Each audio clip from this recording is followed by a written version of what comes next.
Hello అండి, అందరికీ నమస్తే. ఈరోజు వీడియో మట్టి సెట్లో టమాటా పప్పు చేశానండి. చాలా బాగుంటుందండి. ముందు మట్టి సెట్లో నీళ్లు కాసుకోవాలండి. నీళ్లు తెల్లిన తర్వాత ఒక అరగంట నాని కందిపప్పుని ఆ నీళ్ళలో వేసుకోవాలండి. ఆ వేడి నీళ్ళలో వేస్తే తొందరగా ఉడికిద్దండి పప్పు. ఆ మట్టి సెట్లో చేస్తే ఎంతో టేస్ట్గా ఉంటుందండి.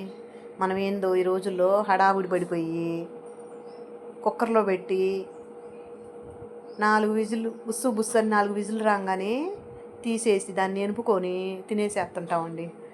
దానివల్ల గ్యాస్ అండి. పప్పు తింటే చాలు గొంతు మంట, కడుపు ఉబ్బరం, అన్ని రకాలండి. అందుకని ఇదివరకు రోజుల్లో ఇట్లా మట్టి సెట్లోనే వండుకునేవాళ్ళండి. మట్టి సెట్ అంటారు దీన్ని. పప్పు అన్నా, తోటకూర అన్నా, గోంగూర అన్నా అయినా సరే దాంట్లో వండితే ఎంత టేస్ట్గా ఉంటుందోనండి. మీరు కూడా ఒకసారి వండుకొని తిని చూడండి. పప్పు మెత్తగా ఉడికిపోయిందండి. 3 వంతులు ఉడకంగానే పచ్చిమిర్చి, ఉల్లిపాయ, టమాటాలు వేసానండి. అది 10 నిమిషాల్లో ఉడికేసిందండి కందిపప్పు. కుక్కర్తో పాటు సమానంగా ఉడికిందండి. అదిగోండి, చక్కగా ఉడికిపోయిందండి మెత్తగా. దాన్ని ఇప్పుడు కారం, చింతపండు, పసుపు వేసి మెత్తగా ఎనుపుకోవటమేనండి. చూసారా, అసలు ఉడుకుతుంటేనే ఒక విధమైన కమ్మని వాసన వస్తుందండి మట్టి సెట్లో వండుతుంటే. ఆ మట్టి గిన్నెలకు, మట్టి సెట్లు కొన్న మహత్యమేదండి.